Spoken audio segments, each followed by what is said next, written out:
Hello everyone, welcome to the third week of the course Process Equipment Design, and here I am discussing 11th lecture of this course, and this is basically the first lecture of week 3, and here I am discussing exchanger shell. Now if you remember the last lecture, we have discussed the tubes and which is under constructional details of shell and tube heat exchanger, and here we are discussing the constructional details of shell side of a shell and tube heat exchanger. So let us start this lecture. So if you see the constructional details of a shell and tube heat exchanger, we are basically going to discuss the shell side of shell and tube exchanger and how the construction is made in shell side. So before starting that, we will first define that what is a shell. So if you see, shell is a container for the shell fluids, because here we have to distinguish the fluid according to the shell and tube side. So this is basically the container where shell fluid moves.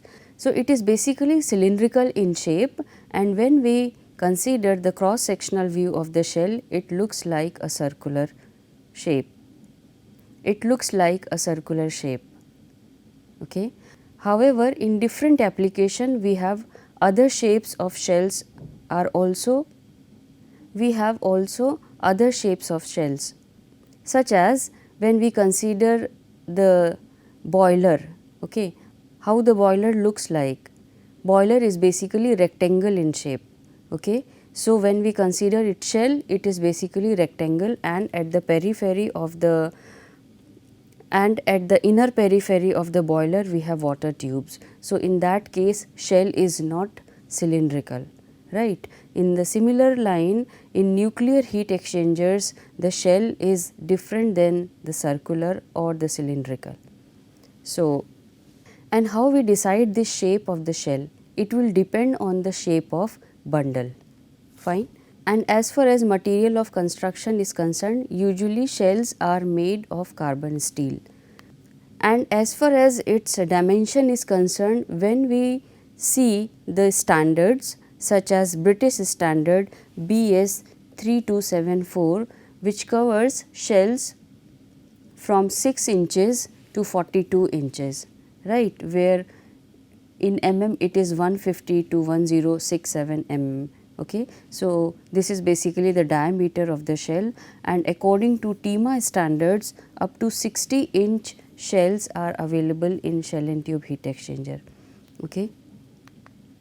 So, when we consider the shell diameter, okay, so when we consider the shell diameter up to 24 inches, shells are normally constructed from the standard pipe.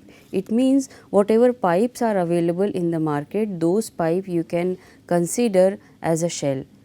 Okay. But it has the limitation that it is available maximum up to 24 inches. If you have to consider shell beyond that, you have to make it by rolling a metal plate. Okay. And how the rolling of the metal plate is done, that you can see from this image. So, here you can see the cylinders. Okay. This is one cylinder, second cylinder, and below this we have another cylinder which is available here. Okay. So, in between these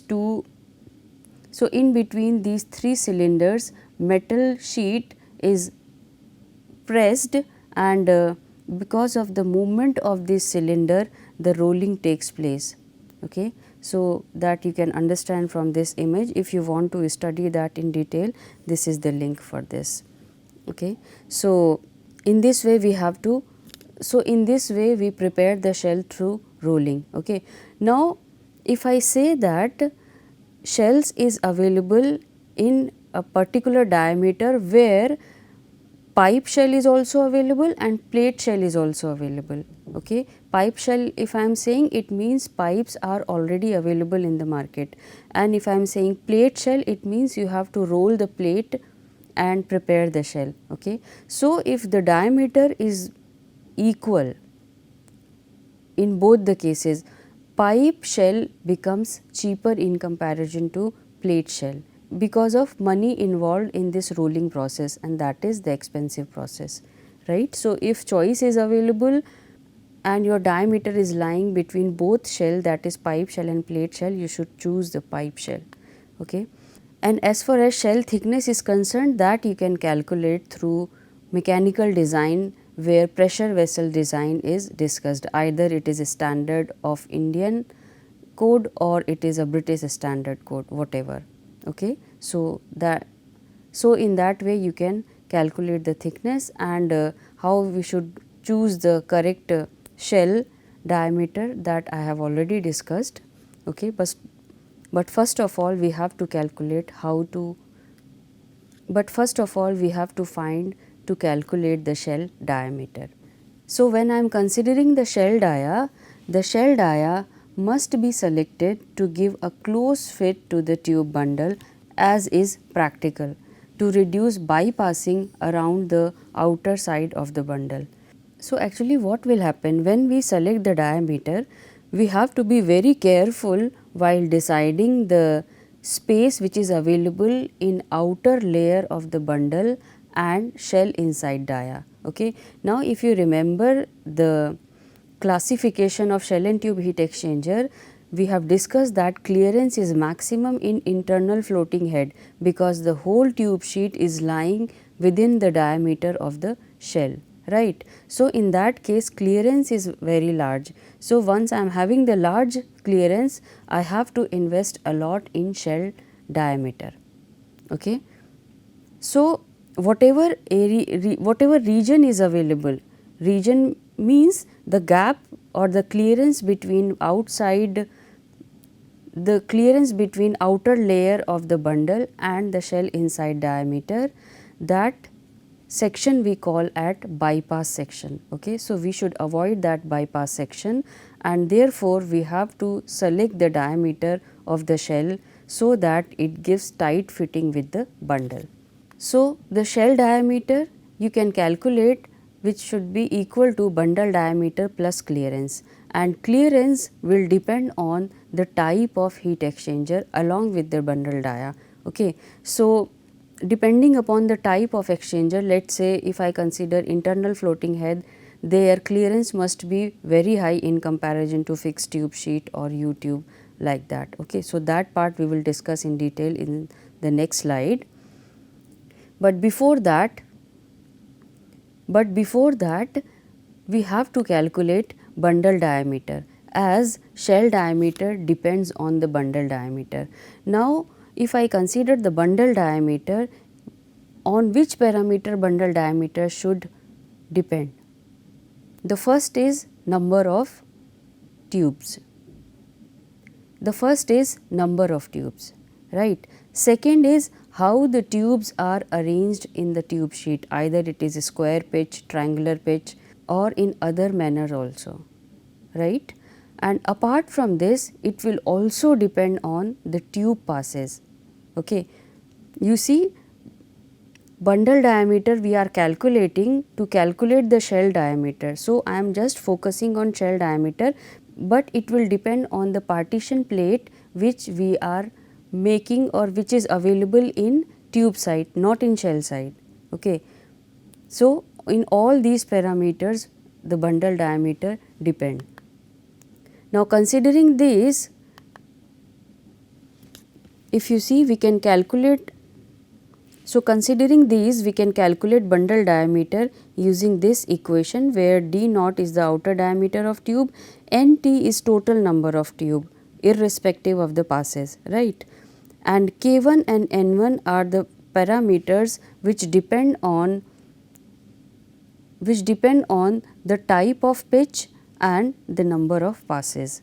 Okay. So, here I am having triangular pitch as well as a square pitch. In both case, pitch is 1.25 into d naught, and number of passes vary 1, 2, 4, 6 and 8, as you understand that these passes belong to the tube passes, not the shell passes. Okay.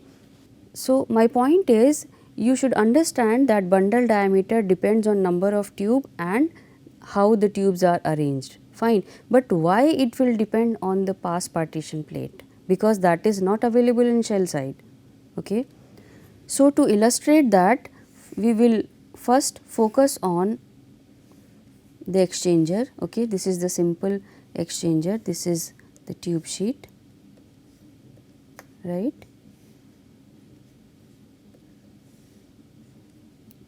And here we have the inlet and outlet nozzle. Now what will happen? Pass partition plate is usually available in tube side, and which is this. Okay. However, I am considering this plate, and based on that I am deciding the bundle dia. Fine. And the reason is, when I am dividing this tube side flow, what I am doing, I am dividing number of tubes in these two manners. Okay, in these two sections. So what will happen? Whatever plate is available, okay, just corresponding to that side in tube, there if I consider, tube will be available like this and like this. Okay. So this is one tube, this is another tube. Fine. So if you consider this pass partition plate, corresponding to this, the space in shell is empty. Okay, because no tube is lying in that region, and therefore whatever liquid is available, it will be like liquid is available in dead zone. Fine. So wherever I am having the pass partition plate in tube side, corresponding to that no tube is available in shell side, and we have to keep that space empty, and therefore the shell diameter and therefore the bundle diameter increases if we keep on increasing the passes. So because when we increase the pass, we basically increase the number of partition plate, and therefore the corresponding space I have to keep empty in shell side. Okay. So it will depend in all three parameters, that is number of tubes, arrangement and the passes, tube passes basically. I hope you understand this.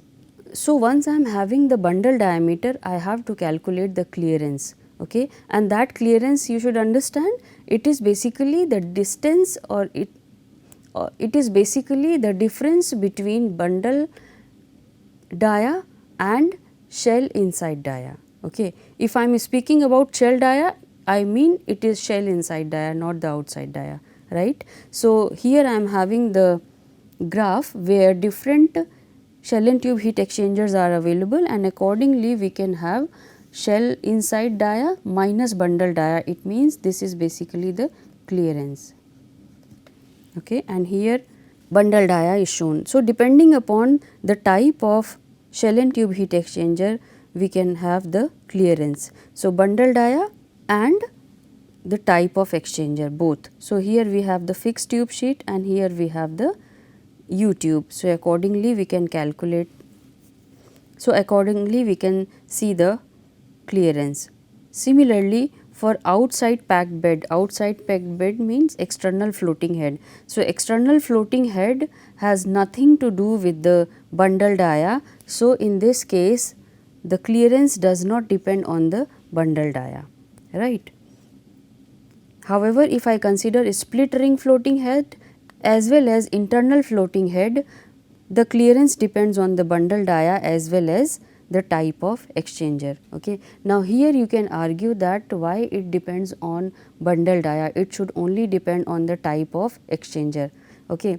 Because what we are doing basically, we are trying to take the bundle out, right. So it means we have to insert the bundle as well.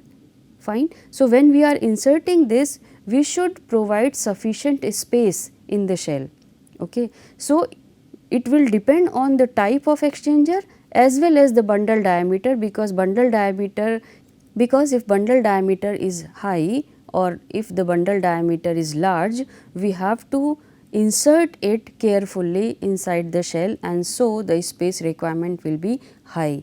So except external floating head, because there I am not inserting the bundle in the shell completely, because the tube sheet remains outside, okay, and flotation remains outside. So it will not depend on the shell so it will not depend on the bundle diameter, right. So except that, for all heat exchanger, the clearance depends on type of exchanger along with the bundle dia, right. And here we have some of the arrangement of the shell, as we have discussed arrangement of the tubes, and this is as per TEMA standards. Okay. So, we have different nomenclature for each type of shell arrangement. The simplest one is type E, where it will be only one pass, where fluid is entering from one pipe and exiting from another pipe from another side. So, it completely travels the length of the exchanger and then exits from the another side. So, that is the simplest type shell. Next we have TEMA F shell, okay, and here you can understand the inlet and outlet, both nozzle are at the same side. So, here we will put this partition plate, okay, this partition. So, if I am putting the partition plate in shell, basically that is a horizontal baffle. Basically that is a horizontal baffle, and both side of baffle is welded at inner surface of the shell, right. So, in this baffle sometimes holes are provided, fine. So, these holes basically work for condensation process, okay. When the liquid is flowing, the holes are not required over the baffle, okay. However, holes are required, or we can call that as perforated baffle, right. So, through this perforation, condensate of the vapor can pass through easily, fine. So, in that case if I consider TEMA F shell, it means that is 2 pass in a shell, okay. As we consider the passes in tube, we consider passes in shell by providing baffles, right. And next we have TEMA G shell, okay. So, if you see the TEMA G shell there, so if you see the TEMA G shell, here we split the flow, okay. Inlet and outlet nozzle are at the one line, or these are aligned. So, fluid which is available, it is divided in two and then travels like this and then travels like this and then it exits, right. So, this is basically the split flow shell, okay. And similarly we can have TEMA H shell, where 2 splits are required, and we have TEMA J shell, where the fluid is divided in 2 parts like this or this, and this is basically done to reduce the pressure drop. And after that we have kettle shell, or that is the TEMA K shell, that we consider as kettle type reboiler. So, this we will consider in detail when we will design the kettle reboiler. And then finally, we have cross flow, fluid is simply passed through these tubes and exits. So, in this way we have different types of shell arrangement, fine. Now, we will focus on baffles. So, when I consider the baffles, baffle is an important part of a tube bundle, and apart from that, what are the different parts which are available in tube bundle? And these are basically tube sheet, baffles, support plates. Actually, when I consider baffle, this we also called as support plate, because these are used to hold the tubes along the length, right.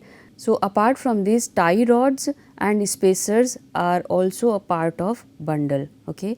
So, here we will discuss the baffles. Now, what is the purpose of baffles? We have already discussed that it basically directs the fluid in shell side, okay, and depending upon the baffle design, we can control the pressure drop, we can control the heat transfer in shell side. So, we will discuss different types of baffle. However, most commonly used baffles are single segmental baffles, right.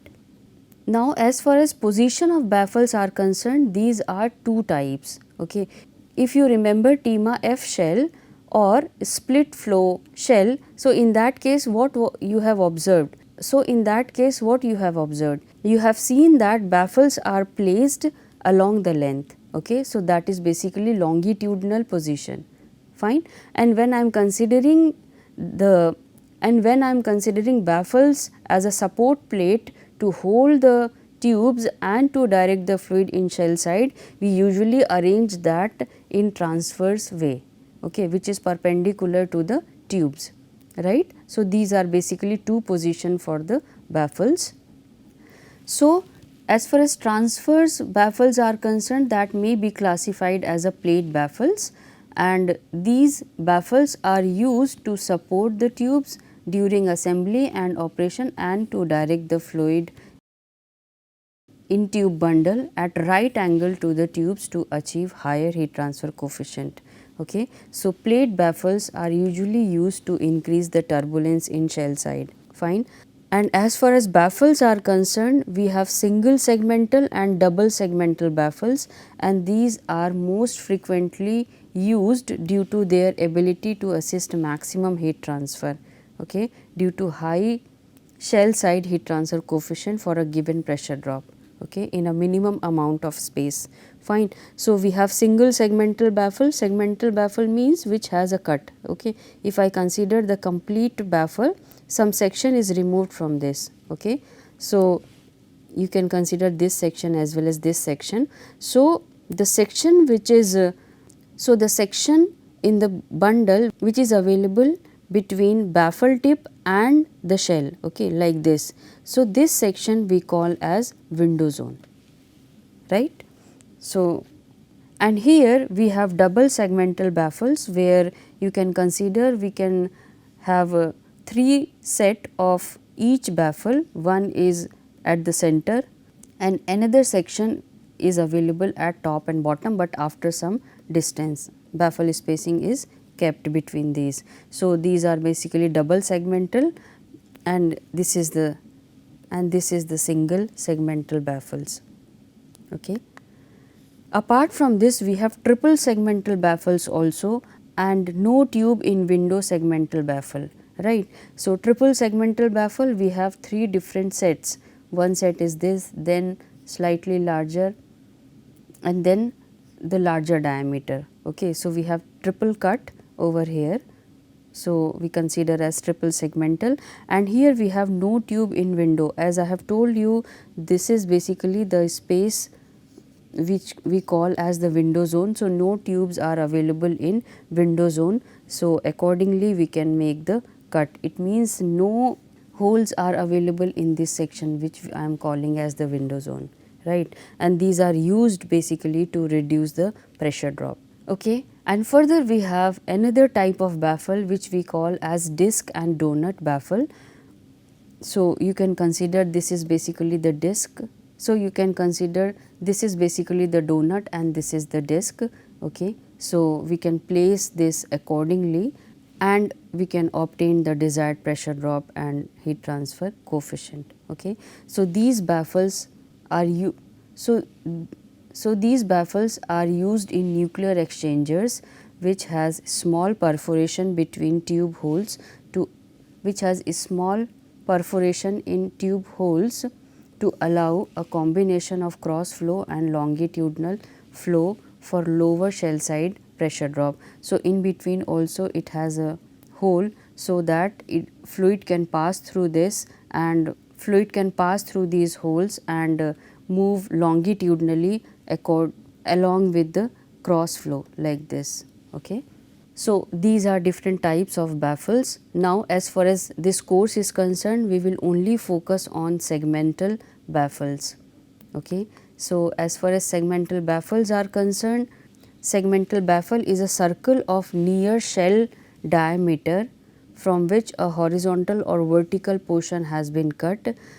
The cut out portion represents the free flow area for shell side, right. So, we have this cut as well as this cut, this we are considering as segmental baffle or single segmental baffle. Okay. So, only this type of baffles we are going to design in this particular course. And if I ask you what should be the diameter of this baffle, okay, what should be the diameter of this baffle? This diameter will be slightly lesser than the diameter of the shell, okay, because this baffle is usually inserted in the bundle, okay, and complete bundle is further inserted in the shell. So, the baffle diameter should be such that it should be properly inserted in the shell. and therefore its diameter should be slightly lesser than the inner diameter of the shell. Next point is how much cut we have to keep in segmental baffles. Okay. Usually cut varies from 15 to 45%, okay, but it is not continuous like 15, 16, 17, it is not, we have some standards also. However, when we consider optimum cut, that is usually 20 to 25%, right, which gives sufficient heat transfer coefficient without having excessive pressure drop. So, as I have discussed that baffle diameter is slightly lesser than the shell diameter, it means there must be some space between shell dia and baffle. Okay. So, that section, that gap basically works as a leakage where liquid is available, but it will not participate in heat transfer, right. So, because of that leakages, we have pressure drop in shell side. Okay. So, what that gap should be? So, how much that gap should be, that we can see through a table which is shown over here. You can see here I am having shell dia and the baffle dia, right. So, here I am having pipe shell as well as plate shell. So, if you consider 6 to 25 inches, we have pipe shell as well as plate shell both, and here we have the baffle dia. So, ds minus 1 by 16 inches. So, this 1 by 16 inches is equal to 1.6 mm. So, this is basically the gap between shell dia and baffle dia. Okay. And similarly, if I consider plate shell, we can have 3.2 mm gap, and beyond that we can have 4.8 mm gap. So, this table we will use when we will consider the leakages in shell design, right. And here we have tolerance values. So, in this way you can find out the shell diameter. So, in this way you can find out the baffle diameter, right. Okay. Now, next point is baffle spacing. The complete range of baffle spacing varies from 0.2 to 1 into shell diameter, right. So, this is the complete range. However, the optimum spacing is lying between 0.3 to 0.5 times the shell diameter. So, to start the calculation, initial assumption you can take as 0.3 into shell dia as baffle spacing, and where it will be required, that also I will discuss. Next is the tie rods and spacers. Okay. Spacers is basically the distance between two baffle, and it will depend on the baffle spacing, right. So, depending upon the baffle spacing you can choose the spacers. However, tie rods will depend on the diameter. Okay. So, tie rods are usually hold the baffle in a place with spacers, because spacers we insert in rods, not in tubes, and occasionally baffles are welded to the tie rods and spacers, and occasionally baffles are welded to the tie rods, and in that case spacers are eliminated, but that is permanent connection that you cannot replace for maintenance purpose, right. So, as far as tie rods are concerned, we can consider 4 numbers of 16 mm diameter rods when exchanger diameter or shell diameter is up to 380 mm, and when shell diameter is up to 1 meter, you can consider 8 tie rods having 12.5 mm diameter. So, in this way you can decide the tie rods, and then we will focus on tube sheets. Okay. Now, what is tube sheet? What is the purpose of tube sheet? The purpose of tube sheet is it holds the tube, right. Now, when I am considering that it holds the tube, means its thickness should be sufficient enough to hold the tubes. Okay. So, at least 25 mm thickness of tube sheet is provided. Fine. And you can see the schematic here, we have this insertion of tube like this, insertion of tube, some double tube sheets are also provided. So, you can see this thickness of the tube sheet should be at least 25 mm, or it will depend on the OD of the tube, right. So, tube sheet thickness, how we can decide? Tube sheet thickness is 25 mm at least until unless OD of the tube is less than or equal to 25. If OD of the tube exceeds 25, tube sheet thickness should be equal to OD of the tube, right. So, this also you will consider in designing, so that it will be clear to you. So, here I am having some points about tube sheet which I have already discussed, and now finally we have to focus on shell and header, and finally we have to focus on shell and header nozzles. Okay. So, the standard pipe size, standard pipe size will be used for inlet and outlet nozzle, and it is important to avoid the flow restrictions. It is important to avoid the flow restriction in inlet and outlet nozzle to prevent excessive pressure drop, and therefore we have to consider the and therefore we have to consider a specific design for nozzles. Okay. So, if I am dealing with vapor and gases where inlet velocity will be high, the nozzle may be flared like this. Okay. Nozzle may be flared, or special designs used to reduce the inlet velocities. Okay. So, this is one type of, this is another type of inlet where fluid is moving and pressure drop will not be significant. And in some cases we consider extended surface, and in some cases we consider extended shell design as shown over here, which also serves as the impingement, impingement plates are used where shell side fluid contain liquid drops or for high velocity fluid containing abrasive particles. So, in that way we select the nozzle in shells, right. So, here I am stopping this lecture, and you can find the references like this, and let me summarize this video. In this video, constructional details of shell and tube heat exchanger is discussed.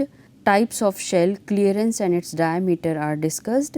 Different type of baffles along with tie rods, spacer and tube sheets are detailed. So, that is all for now. Thank you.